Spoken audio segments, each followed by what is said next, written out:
Hello, everyone, and welcome to the third of our HipFest at Home presentations for 2025. Thank you so much for joining us. My name is Alison Strauss, and I am the Director of HipFest and the Programmer of the Hippodrome year-round. As ever, we're going to start off with a teensy bit of housekeeping before we get properly underway. Subtitles are available by clicking the CC icon in the YouTube video player. And if you're joining this presentation for the online premiere, you can submit questions or comments in the chat box. And our speaker, Sunniva O'Flynn, has kindly agreed to watch along as this talk goes live. And so she's going to try and respond to any messages in the chat throughout the presentation. The chat window will close quite quickly once the premiere has concluded, so please don't save all your questions for the end. Try to drop them in as we go. And even if it's just to say hi and where you're watching from, that's a really nice way to connect with your fellow online audience members.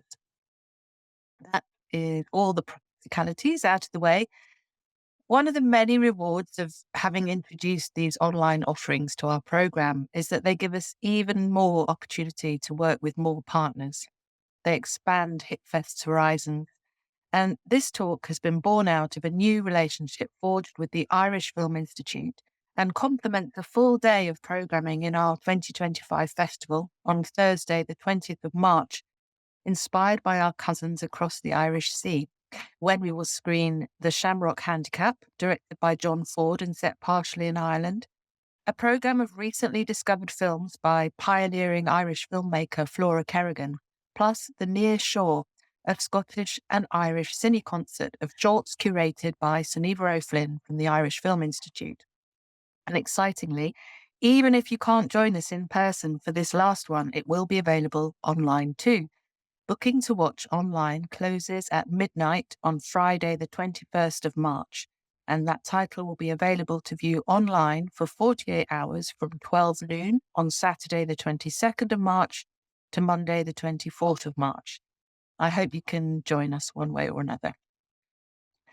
Not only is Sunniva coming over from Ireland in March to present the films from the Irish Film Archive, she has also agreed to share with us today this unique and delightful programme, In the Frame of the Father, films made by Irish priests. So big hats off to Sunniva for coming up with this most excellent pun for this specially curated selection for the archive. Sunniva O'Flynn is head of Irish film programming at the Irish Film Institute, where she looks after curation of content and context for new and archival Irish film in the Institute, nationally and internationally. Previously, she worked in the National Film Archives at the IFI for 20 years before moving to the position of IFI curator in 2008. Her training in the British Film Institute National Archive and at the Bundesarchiv in Koblenz, Germany, combined with an extensive knowledge of Irish film history stemming from her many years in the IFI Irish Film Archive, informs her programming practice. Now, in this presentation for longer clip, will be accompanied on piano by the wonderfully talented musician and HipFest regular, Mike Nolan. Now, it gives me great pleasure to hand over to our presenter, Sunniva O'Flynn. Thank you so much, Alison. It's a great pleasure to bring these films to you at HipFest in person and here online. So this presentation that I'm about to give you here today, In the Frame of the Father, is one that was seeded many years ago when I became aware of the volume of collections of films made by priests and other members of the clergy that had come into the Irish Film Archive. And it really, I felt it was a phenomenon that was worthy of some exploration.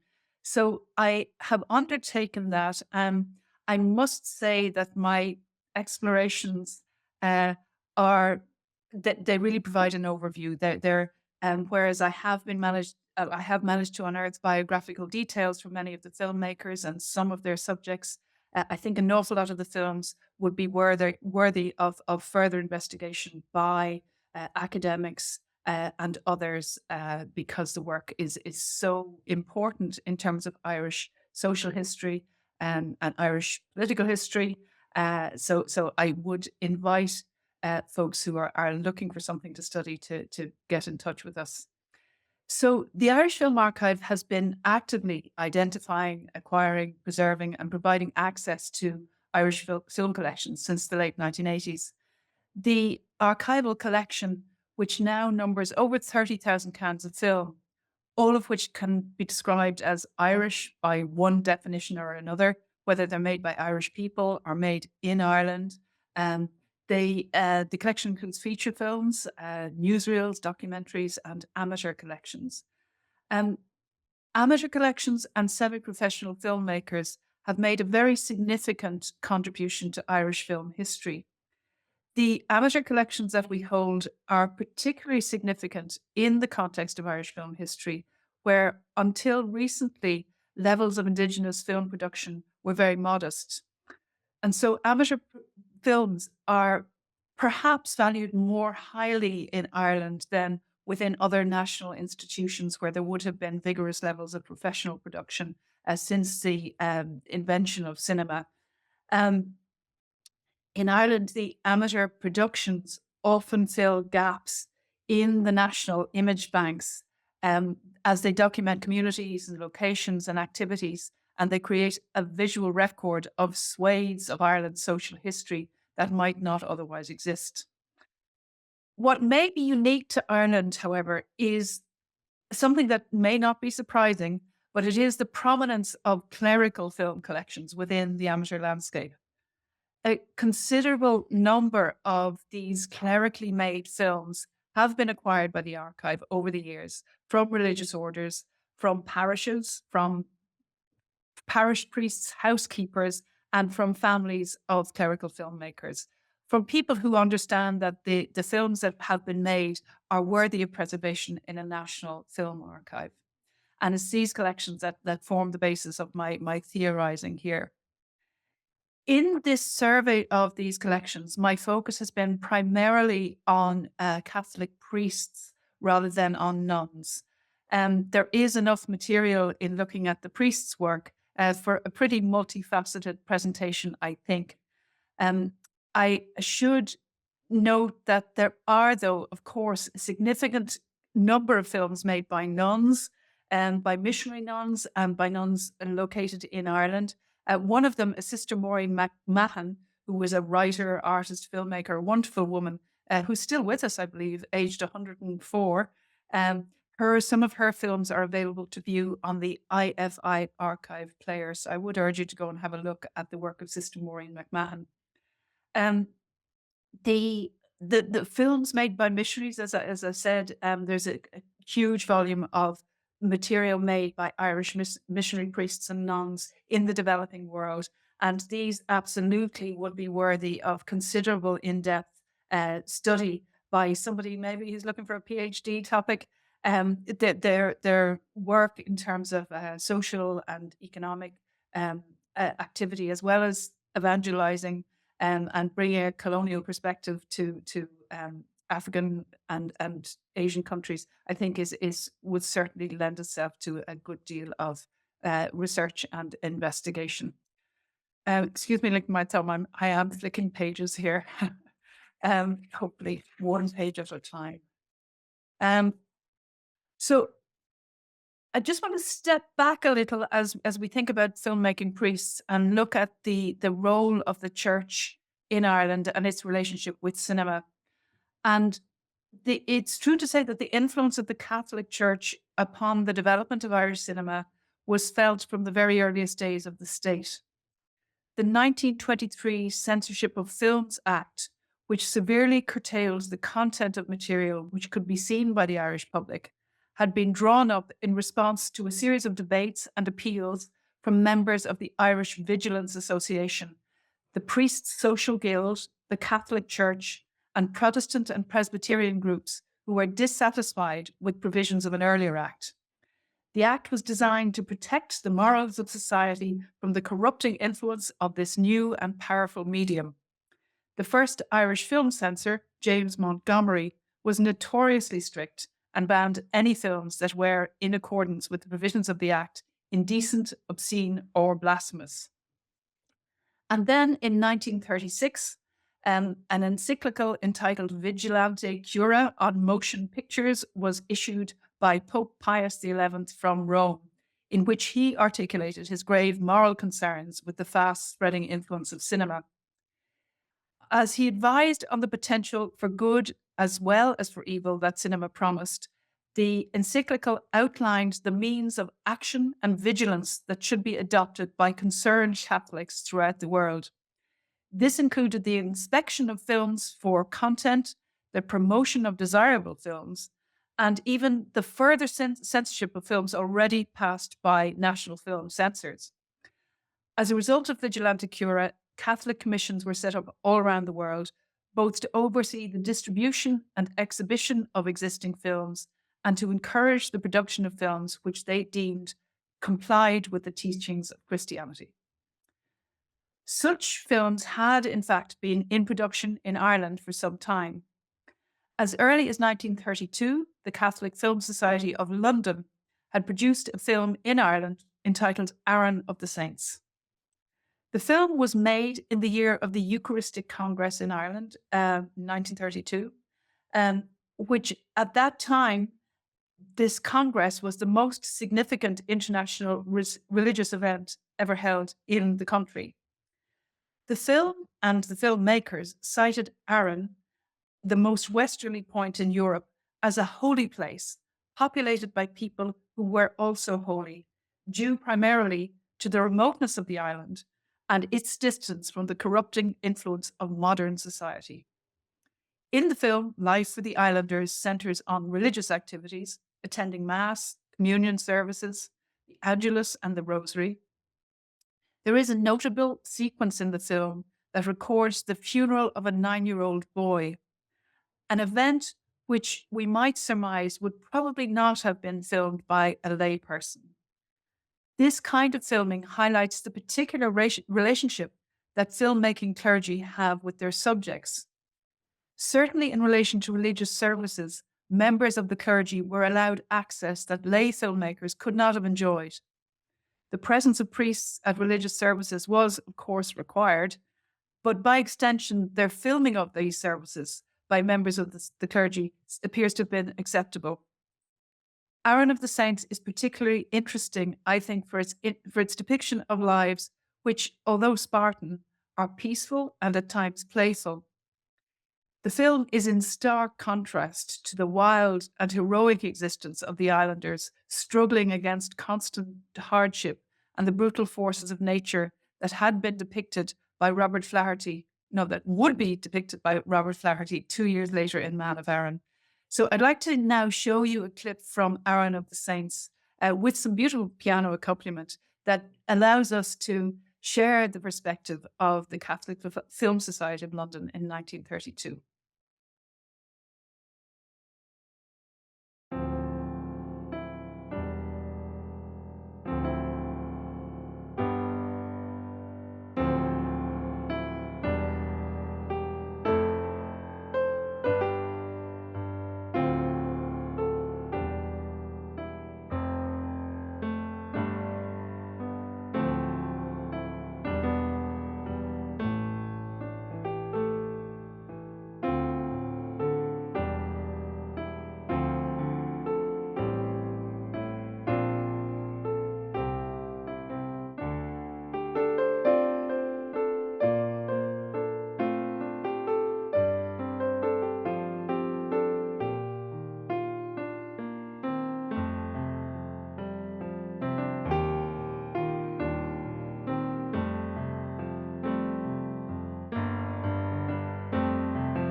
In the same year as Aran of the Saints, Father Francis Brown, a cinematographer who's probably better known for his photographic collections, and also made a film.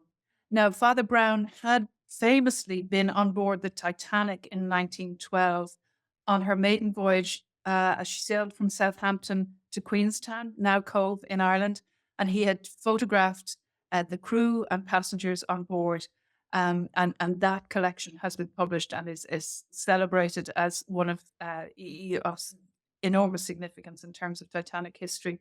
But he also made a handful of films that are less known about. One of them was documenting the Eucharistic Congress in Dublin and around the country in 1932. Now, it's a very well edited film. It's titled with very illuminating intertitles explaining what the action is and who the various clergy people are. His film is a record of the Congress, and it provides an interesting counterpoint to the anthropology of Aran of the Saints, which is happening at the same time. The Father Brown's film runs for about 30 minutes. It's called the Eucharistic Congress 1932. And it is a record of the very triumphal demonstration to the world of the strength of the Catholic Church in Ireland. And thanks to his experience as a photographer and the excellent vantage points that he managed to secure throughout the city, the sheer magnitude of the proceedings is perfectly conveyed. Some years later, this same Father Brown, at the request of the Sisters of Charity, he made a film called The Waters of Providence about the woolen mills in Foxford, County Mayo. The mills, which were established by the Sisters of Charity, created employment in this small village for many generations. The mills allowed the village to stay alive, and it sustained a vibrant community of young people who would have otherwise emigrated for employment elsewhere. Waters of Providence, which was made in 1942, provides a comprehensive account of this industry within the village, and shows a particular kind of faith-based labour relations that might be unimaginable in these parts today. The film serves as a reminder of how effective the Catholic Church and Catholic orders, religious orders, were within rural communities, but also it reminds us of the very elevated position of the Church in Ireland at that time. Waters of Providence is a lengthy film. I'm just about to show an extract here, but the film does document every stage of the weaving process, from the shearing of sheep and the acquiring of raw wool to the production of these beautiful blankets in the Foxford wool mills that are still made today. And it provides the kind of industrial film that is common, I know, in British film history, but is quite uncommon in Irish life because, industry in Ireland was at a much lesser level than it was in the UK. So I'd like now to show an extract with piano accompaniment of Waters of Providence.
I'd like now to talk about the church's direct and organised involvement with film production in Ireland, which began in earnest in the 1940s. So John Charles McQuaid, a Holy Ghost father who had been consecrated as Archbishop of Dublin in 1940, set about implementing the recommendations of this vigilante cura with the establishment of the National Film Institute in 1943. So the National Film Institute is the body that ultimately became the Irish Film Institute, from where I am speaking to you today. And so McQuaid attempted not only to regulate the manner in which cinema was received by Irish audiences, but also through the establishment of a national educational body to explore the use of film as a tool for education and enlightenment. The Institute was established under McQuaid's patronage in 1943. Founder members included members of the legal profession, businessmen, educationalists, and members of the clergy. Many of its stated aims concerned implementing the terms of Vigilante Cura in terms of protecting and promoting values in accordance with the Church's teachings through control of distribution and the exhibition of suitable films. To this end, the Archbishop donated £250, which back in the day was a considerable amount of money, towards the cost of 3 film projectors for the setting up of 3 mobile film units. By 1950, the Institute had over 850 films in stock, covering such subjects as health and hygiene, agriculture, horticulture, athletics, geography, physics, chemistry, and road safety. The Institute was also instrumental in promoting the production of film for educational purposes. And it is from these activities that a number of films made by Irish clergy were produced. In 1947, Reverend J.J. Toomey, who was president of St. Patrick's Training College, offered his college to the National Film Institute as a venue for a summer course in film techniques, which ran from July to August in 1947. The course included practical demonstrations on projector maintenance, lectures on documentary techniques, and explorations of the youth and cinema.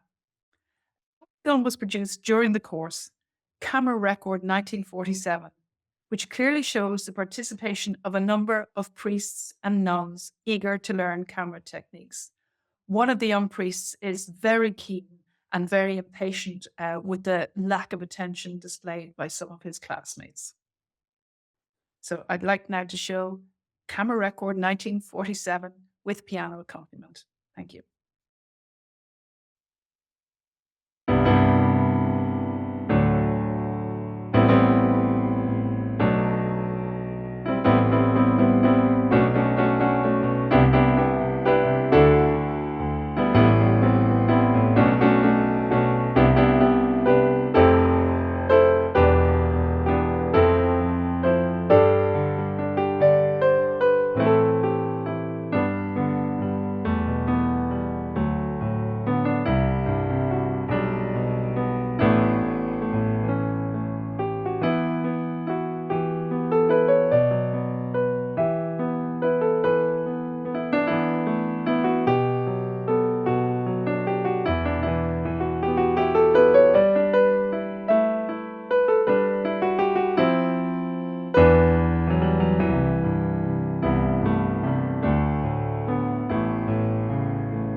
There's no doubt that the Institute, the National Film Institute, played a significant role in promoting amateur film production among clergy and lay people from the 1940s to the 1960s.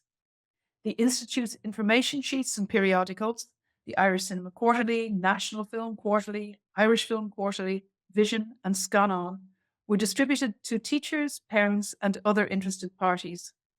The magazines often carried articles on film production techniques. An annual amateur film competition was initiated in 1948. As the competition progressed, the Gaver Challenge Silver Cup was awarded, as were substantial money prizes. Father Jackie Moran was a frequent recipient of the top award at these events. Between 1938 and 46, he had worked as a missionary in Australia, where he recorded his travels on a 16mm camera. On his return to Ireland, he was assigned to Dangan in County Offaly. It was here that he made his first Irish film in 1951, Activities of Country Town. It was made for and with the people of Dangan, and is a beautifully shot record of life in a small Irish town in the 1950s. His camera work is assured, and his familiarity with and respect for the work of his parishioners is evident in every sequence. His films show the people of Dangan and County Offaly going about their agricultural business at fair days and harvesting beans and so on. His camera also captured the exterior of St. Conolith's Reformatory in Dangan. The colourful scenes shot outside the reformatory show priests and their guests enjoying the flower beds and the gardens, but it doesn't show the interiors where it has emerged through the long-awaited Commission into Child Abuse report that within its four walls, the boys who were sent there for minor misdemeanours were at that time living in a climate of fear and were regularly subjected to inhumane floggings, excessive corporal punishment, and regular sexual abuse.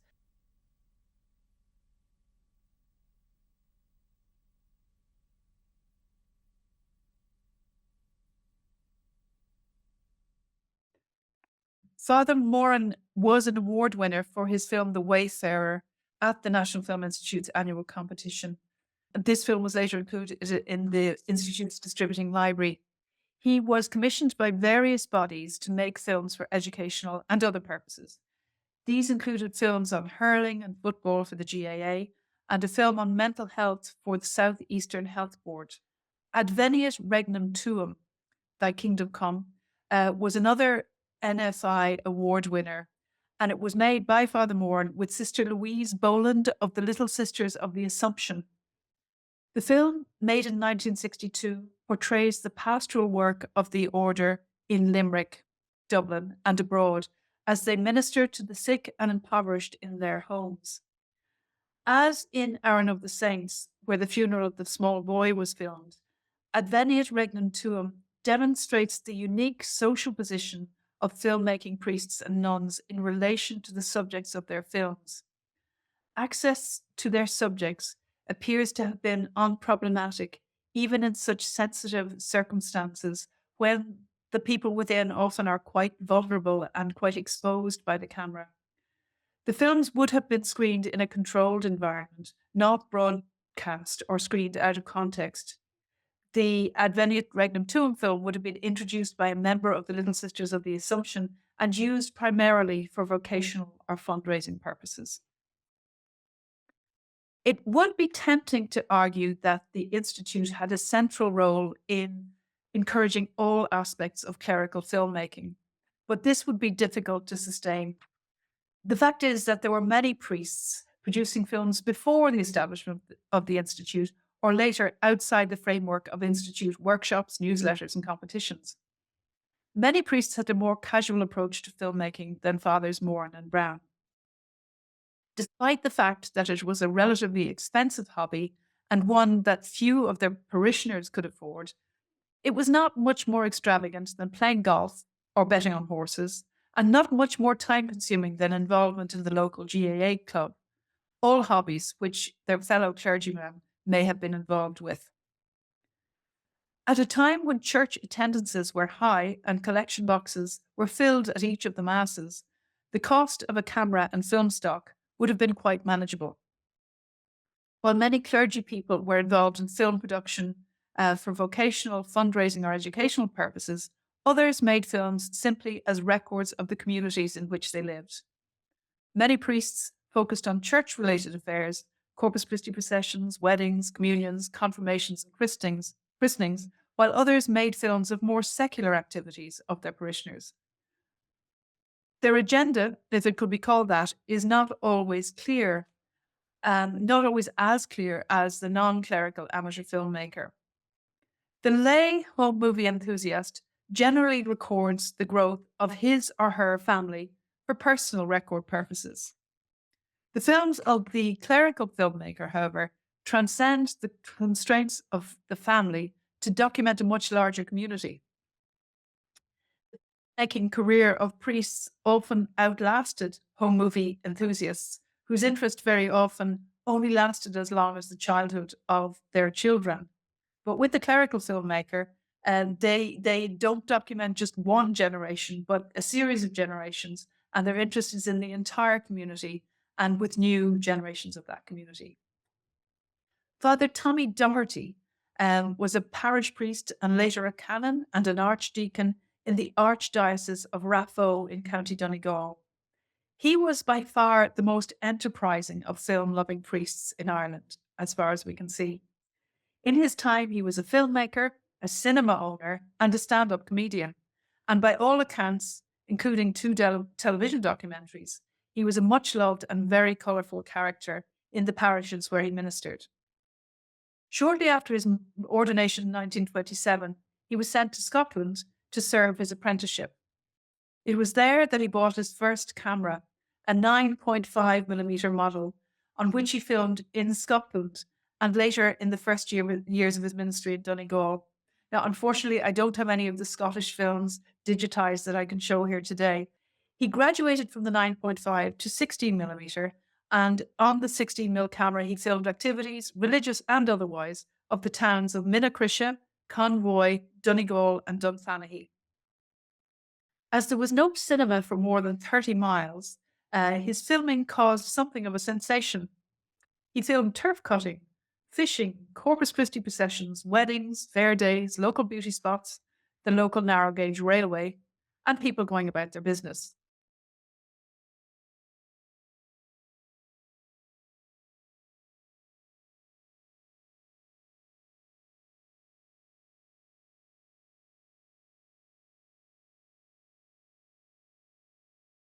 He also ran a commercial cinema in Convoy and Donegal town.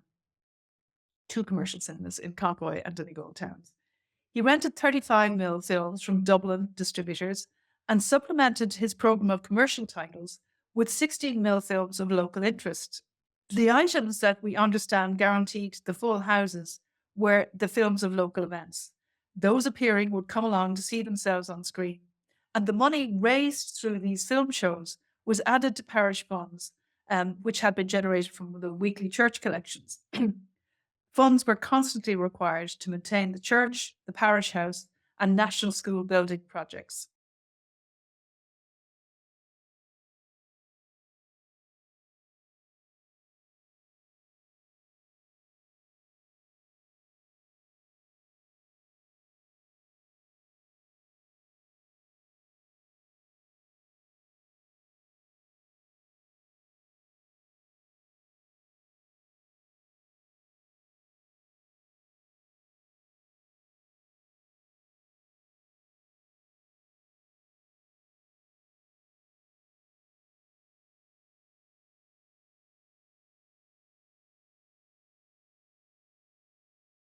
Similar fundraising efforts were made by other parish priests, including Canon Cahill of Borris-O'Kane in County Tipperary, who raised funds for the construction of St. Peter and Paul Church through the establishment of the Stella Cinema in 1957. His endeavours were the subject of a drama feature film directed by Thaddeus O'Sullivan in 2011 called Stella Days, where Father Cahill, Canon Cahill, is played by none other than Martin Sheen. So that's one to look out for, Stella Days by Thaddeus O'Sullivan. We've recently learned of the activities of another Donegal priest, Father MacDyer, who made and exhibited films in Glen Conkill throughout the 1950s.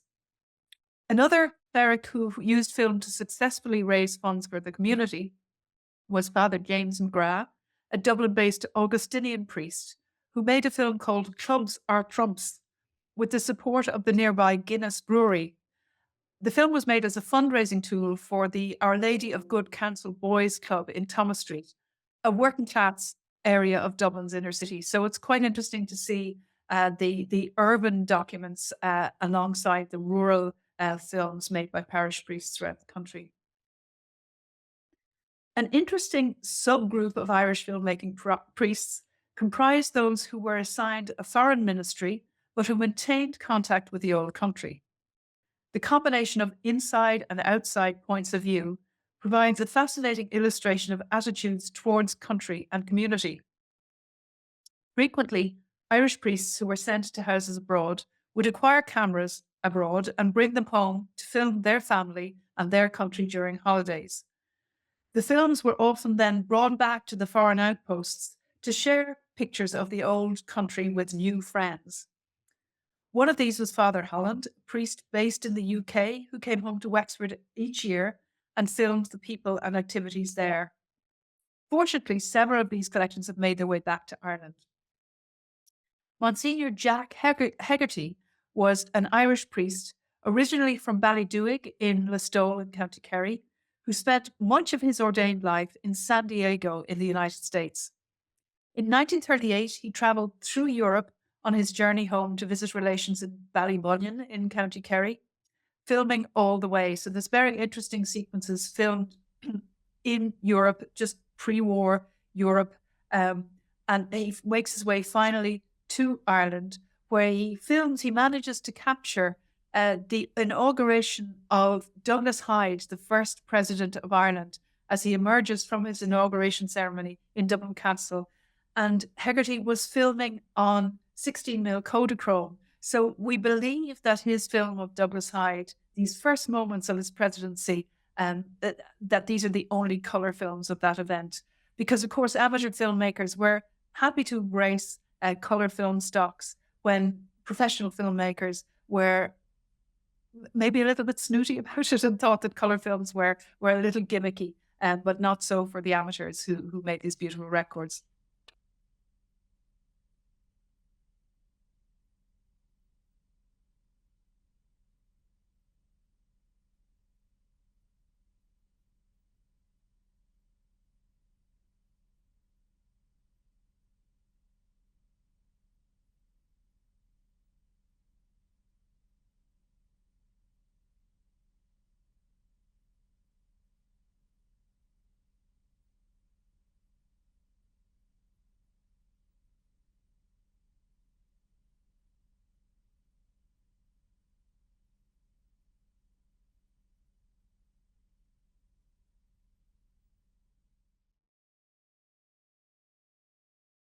Now, I'd like to talk a little bit about religious orders and school films.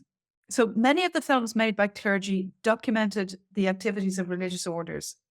These films, recording ordinations, religious services, reception ceremonies, profession ceremonies, and funerals, were made purely for the purpose of posterity and were not screened publicly, except to members of the order and occasionally for their families. The most common location, however, for the clerical camera is, however, not surprisingly, the schoolyard. Until recent times, more priests and nuns were involved in teaching in Ireland than in medical or missionary work. And the films in the archive collection reflect this.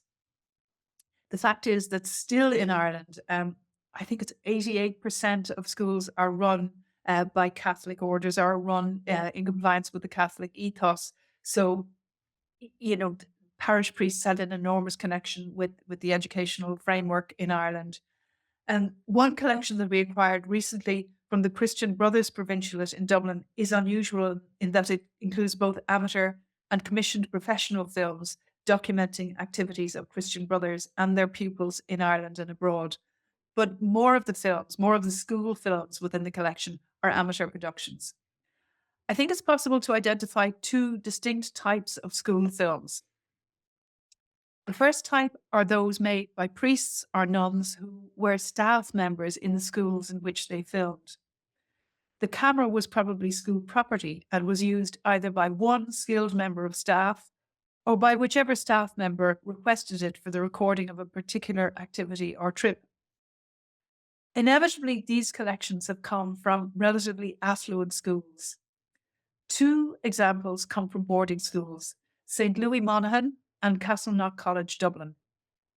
The St. Louis collection, filmed by Sister Mary Alacock between 1940 and 1960, comprises over 20 cans of film and includes footage of Carrickmacross and the surrounding Monaghan countryside. Student activities include demonstrations of the girls' fashions in the conservatory in the school, basketball games, and participation in Patrick's Day pageants, while their teachers, the St. Louis nuns, are seen enjoying themselves on holidays in Bundoran. Both pupils and teachers appear self-conscious in the presence of the camera. Its presence in these schools is not an unusual occurrence.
Father Vincent O'Brien and Father Tom Davitt made the films in Castleknock College, a private boarding school for boys.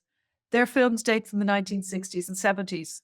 Their colour, 16mm, and the activities of the pupils, canoeing on the Barrow, trips to Lourdes, swimming in the college pool, and indeed participation in St.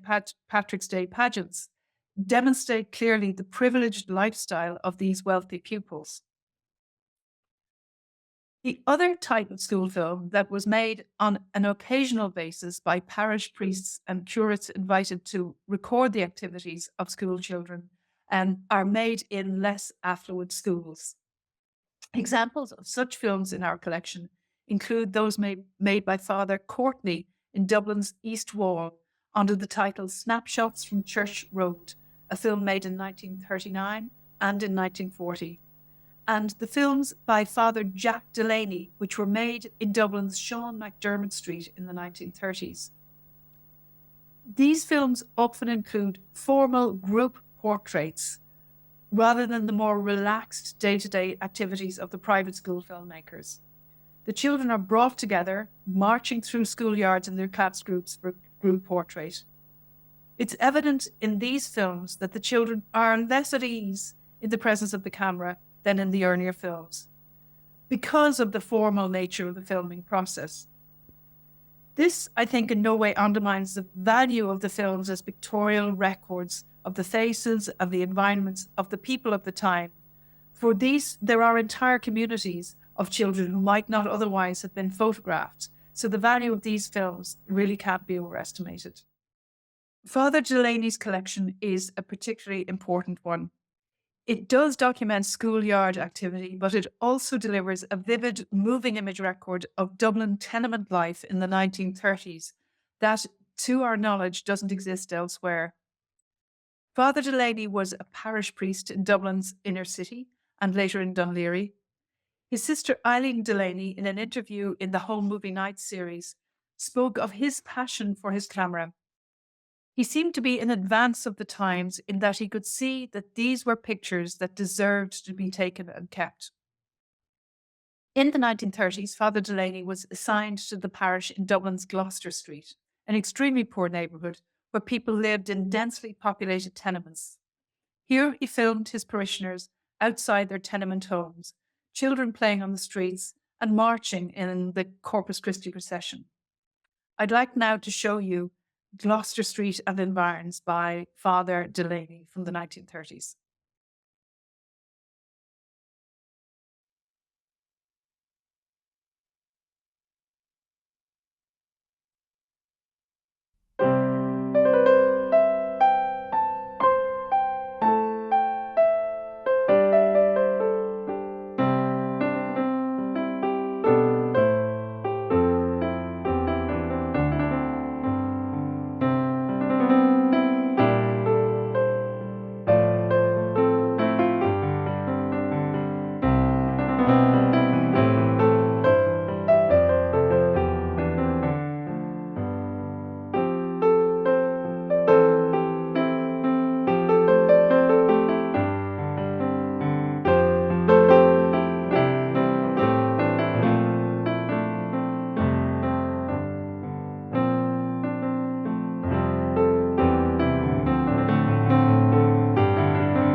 I'd like, as a footnote to our investigation of amateur filmmakers, to look briefly at the most significant and best known independent production team, religious or otherwise, to emerge in Ireland in the last century, which was the Ryark team.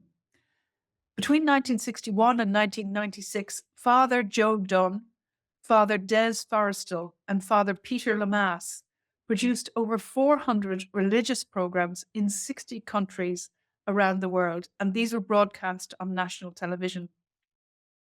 The Ryark team became noted for their innovative approach and for their exploration of difficult, sometimes taboo subjects, issues such as social deprivation, homelessness, emigration, juvenile delinquency, and prostitution. Their stories range from the semi-humorous to the theological, political, and sociologically groundbreaking. Ryark produced a remarkable body of work which I believe simply continues a firmly established tradition of filmmaking clergy who, thanks to their particular position in Irish society, created an invaluable and unique moving image record of Irish life in the 20th century.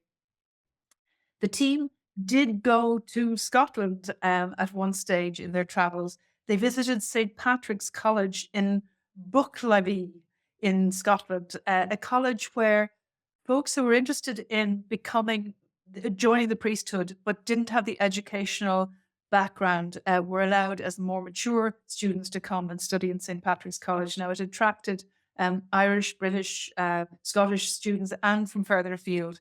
And the Ryark team were very interested in their activities. So I'd like to show you just a wee clip of the latecomers, which will give you a little glimpse of Scottish life through an Irish lens.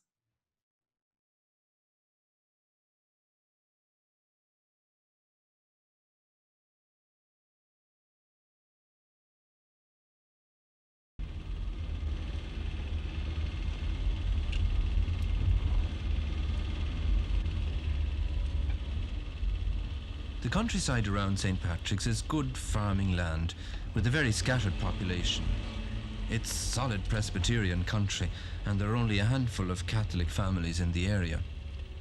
One of the jobs that the students undertake is to collect these families on a Sunday morning and take them to Mass in the church at Balfron, a journey of about 10 miles.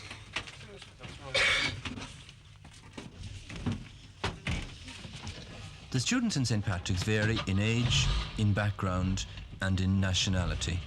There are young men here from England, Ireland, and Scotland. They're aged from 18 to 35, and they've come from a wide variety of crafts and trades, ranging from dental technician to cinema doorman. There are two things that they all have in common. First, they all have the ambition to become priests. And secondly, they all lack the education which is needed to achieve that ambition. St. Patrick's isn't a seminary, but a preparation for the seminary, a place where these men can bring themselves up to the educational standard which is needed before they can begin their studies for the priesthood.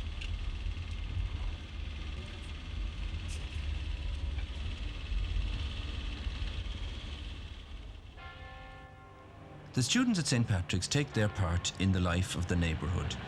They play on the local football team, go to the local whist drives, they teach catechism to the children and cut firewood for the old people. They've succeeded in breaking down many of the traditional prejudices against the Church of Rome, but they're painfully aware of the fact that a pleasant evening in the village pub means an evening lost from study, and that time is no longer on their side. I would like to conclude this presentation with some reference to the use of films from the clerical collections by contemporary filmmakers. The archive, the Irish Film Archive, is an important resource for research and reference as well as preservation. And it is inevitable and indeed desirable that filmmakers make use of the collections for illustrative purposes, for new works. It is interesting to examine some of the uses to which the clerical footage has been put in recent years and to observe the relationship between the original footage and the context in which it is used in more contemporary times, and the level of reference or relationship with source films that can be employed in dramatic reconstruction. During the past decades, Extracts from clerical films have been used to punctuate a wide variety of historical and sociological documentaries. There has been a marked increase in the use of these collections by those producing documentary investigations into life within religious-run institutions in Ireland in the 20th century. Filmmakers have interrogated the archive for films which will provide a visual record of life within the institutions. The new works include Dear Daughter, Sex in a Cold Climate, The Magdalene Laundries, 12 Apostles, Stolen Lives, Pray for Our Sinners, and Stolen. These last two are more recent feature documentaries that were in theatrical distribution in Ireland in the last year or two. Together, these documentaries have contributed to a greater public awareness of the abuses of generations of children within religious-run institutions during the last century and before. The first of these documentaries was Mary Raftery's States of Fear, which was broadcast by RTE in 1999. It was underpinned by solid, broad-ranging research, which unearthed incontrovertible evidence of physical and sexual abuse of children by members of the clergy and of profound negligence by the state. The dramatic public response to the broadcast was instrumental in the establishment of the Laffoy Commission, which addressed the need for full compensation from the state and from the culpable religious orders for victims of institutional abuse.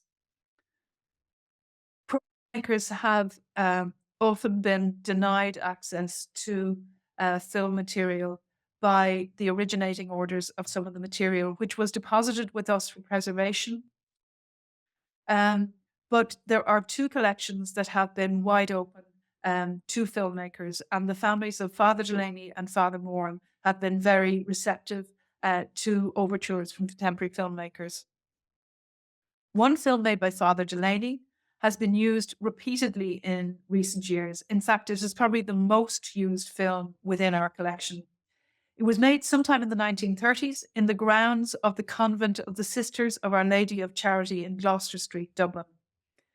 This convent housed a Magdalene laundry and home, which eventually closed its doors in 1996. In itself, the film provides valuable insights into life within the institution.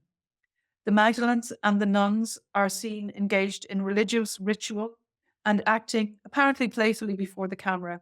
Their uniforms, hairstyles, their ages, and their general appearance speak volumes.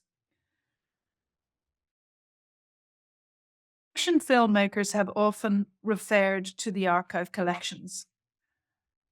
Director Peter Mullen, who you will know and love, a Scottish filmmaker, he viewed Father Delaney's film in the course of his research for his feature drama, The Magdalene Sisters, which he made in 2002. His film depicts the experience of four women within a Magdalene institution in Ireland in the 1960s. I watched the film curious as to whether the archive research would be apparent in the reconstruction of various activities within the drama film. It was most strikingly evident in the character of Father Fitzroy, played by actor Daniel Costello. The fictional figure of Father Fitzroy is played by Daniel Costello.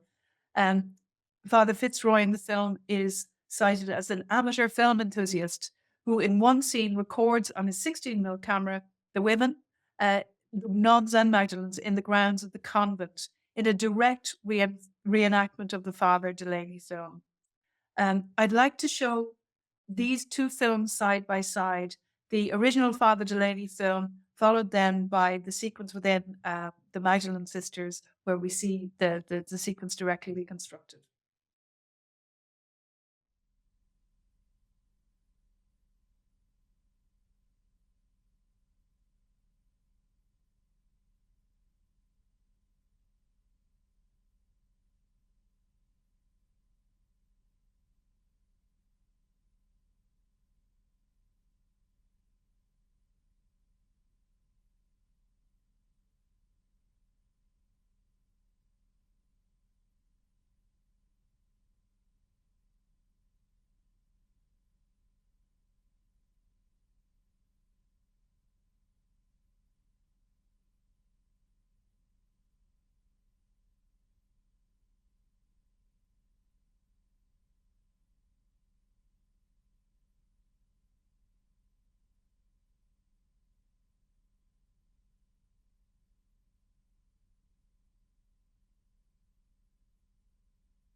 The scenes which follow this reconstruction depict Father Fitzroy sexually abusing a young girl played by Eileen Walsh. The priest clearly is an amalgam, conflated from unrelated characters. The characters of the four women in the film are also inspired by, but not directly based on real women. They are inspired by the women who appeared in Steve Humphrey's film Sex in a Cold Climate. There is some room for confusion as to the extent of the fictionalization in the film, particularly with regard to the presentation of the apparently factual biographical detail of each of the women provided at the close of the film. The films made by clergy people continue to be acquired by the archive, whether as individual collections or considerable bodies of work that may come in from orders, from missionary orders, and so on. Many of the films that come into us conform to previously identified patterns of amateur clerical production. They are films about ordinary people made from perspectives which are at once intimate and objective. They document the urban and rural, the agricultural and the industrial, the sacred and the secular. Together, they constitute a vivid, moving image record of Irish social life in the 20th century, a record which provides a vital link to the past and which must be preserved for the future. The Irish Film Archive is committed to preserving these films so that they may be permanently accessible, particularly to those individuals or communities who are their subjects. Thank you. Thank you so much, Sunniva O'Flynn. And thank you, of course, to Mike Nolan for your music. I really, really love the way, Sunniva, that you invited us to rethink and reappraise amateur film, and that you've led us in this really important exploration of the Irish Film Archive holdings from the unique perspective of the clerical lens. And as ever with these presentations, we find that once again, there's a great invitation to study more for people out there. So please take Sunniva at her word. If you've got a hankering to do some PhD research, there's work on missionaries in the developing world that you can dive into.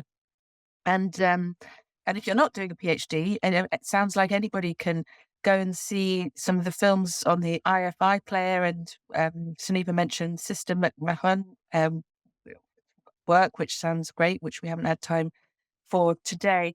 And also thanks, Sunniva, very much for focusing on the Scottish-Irish connections and for foreshadowing the Nearshore programme that you'll be presenting on Thursday, the 20th of March. I was particularly enjoying hearing about Canon Tommy Doherty, and who was a cinema owner and stand-up comedian who brought his first camera in Scotland. That's looking forward to finding out more about him.